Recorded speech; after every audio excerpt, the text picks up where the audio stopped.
Dengan mempertimbangkan aspek kesehatan, aspek ekonomi, dan dinamika sosial, saya memutuskan untuk melanjutkan penerapan PPKM level 4 dari tanggal 26 Juli sampai dengan 2 Agustus.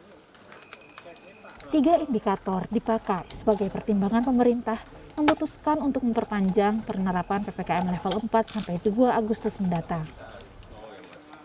Pemberlakuan PPKM level 4 dan level 3 ini dikaji berdasarkan 3 faktor utama, yaitu indikator laju penularan kasus dan respons sistem kesehatan yang berdasarkan panduan dari WHO. Dan indikator ketiga adalah kondisi sosioekonomi masyarakat. Nah, total ada 95 kabupaten kota yang menerapkan PPKM level 4 di Jawa, Bali. Untuk PPKM level 3 akan diterapkan di 33 ibu kota di Jawa, kabupaten kota di Jawa, Bali.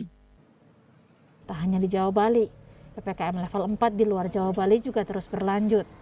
Selain itu, pemerintah juga melonggarkan pembatasan di sejumlah wilayah dengan menerapkan PPKM level 3 dan 2 di luar Jawa. Itu untuk level 4 itu diberlakukan pada 45 kabupaten kota di 21 provinsi di luar Jawa.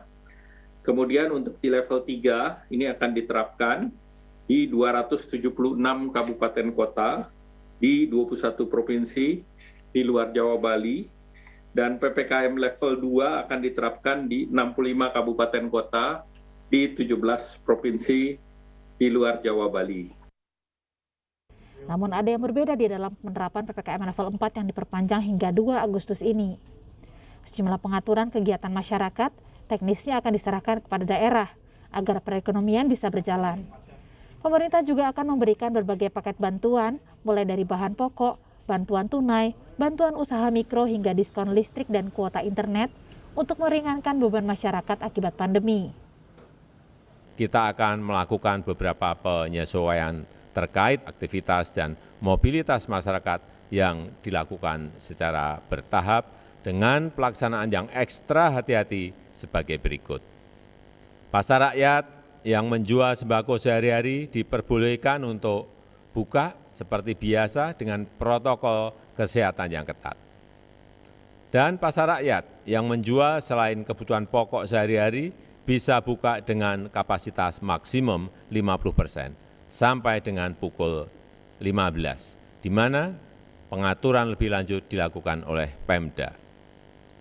Pedagang kaki lima, toko kelontong, agen atau outlet voucher, pangkas rambut, laundry, pedagang asongan, bengkel kecil, cucian kendaraan, dan usaha-usaha kecil lain yang sejenis diizinkan buka dengan protokol kesehatan yang ketat sampai dengan pukul 21, yang pengaturan teknisnya diatur oleh pemerintah daerah. Warung makan, pedagang kaki lima, lapak jajanan, dan sejenisnya yang memiliki tempat usaha di ruang terbuka diizinkan buka dengan protokol kesehatan yang ketat sampai pukul 20 untuk mengurangi beban masyarakat akibat pandemi COVID-19 ini. Pemerintah juga meningkatkan pemberian bantuan sosial untuk masyarakat dan bantuan untuk usaha mikro kecil. Kamar Dagang dan Industri Indonesia, Kadin Indonesia, menyatakan akan mendukung kebijakan yang dikeluarkan oleh pemerintah terkait PPKM. Namun Ketua Kadin berharap agar pelaku usaha di sektor esensial dapat dibuka dan beroperasi 100%, terutama bagi yang para pekerjanya telah divaksinasi. Harapannya adalah kalau yang sudah dilakukan vaksinasi di perusahaan ataupun di mana-mana, Pak, itu bisa terus kita berjalan. Tidak perlu lagi ini, jadi kalau boleh Pak Gub, contohnya adalah Pak Wamen, adalah kalau di mall mungkin kalau semuanya sudah divaksinasi di dalam Pak, terus yang mau masuk juga sudah divaksin, mungkin sudah boleh. Karena kalau nggak beroperasi misalnya berjalannya. Jadi saya harapan itu yang kami coba beritahu kepada pemerintah pusat juga Pak, bahwa bagaimana kalau misalnya pabrik-pabrik yang ekspor oriented tapi sudah melakukan vaksinasi, dengan demikian bisa tetap beroperasi 100%. Guru Besar Fakultas Kedokteran Universitas Indonesia yang juga mantan Direktur Penyakit Menular WHO Asia Tenggara, Chandra Yoga Aditama, menilai pemerintah harus benar-benar hati-hati melakukan evaluasi harian dan memperbaiki jumlah tes dan telusur kontak agar lonjakan kasus tak mengikuti penyesuaian PPKM level 4 ini. Jadi bed occupancy rate turun itu benar, tapi tidak bisa sustain ini.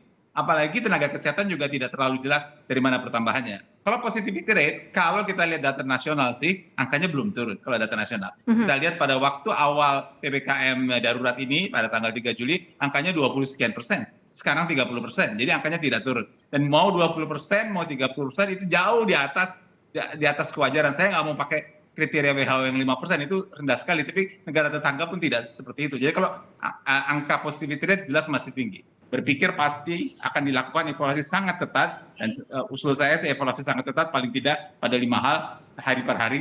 Nomor 1 tentu angka kematian, karena saya dari sangat kita semua sangat concern dengan angka kematian ini. Jadi positivity rate ini jadi hal yang sangat penting. Nomor 3 memang jumlah kasus harian, tapi ini harus berhubungan dengan tes yang tadi disampaikan oleh Bapak Presiden. Tes itu harus naik dan sudah berkali-kali disampaikan targetnya 400.000. Pemerintah berdalih mengedepankan kondisi sosial dan ekonomi masyarakat dalam mengambil keputusan penyesuaian PPKM level 4 ini. Namun saat ini kondisi keterisian tempat tidur rumah sakit di Indonesia per 24 Juli masih hampir 70% dan keterisian ruang ICU bahkan mencapai 74,3%. Angka kematian juga masih di atas 1.000 orang per hari. Pelonggaran justru bisa membuat corona varian Delta yang berbahaya dan bisa menular hanya dalam hitungan detik semakin merajalela dan membahayakan lebih banyak nyawa. Tim Liputan, Kompas TV.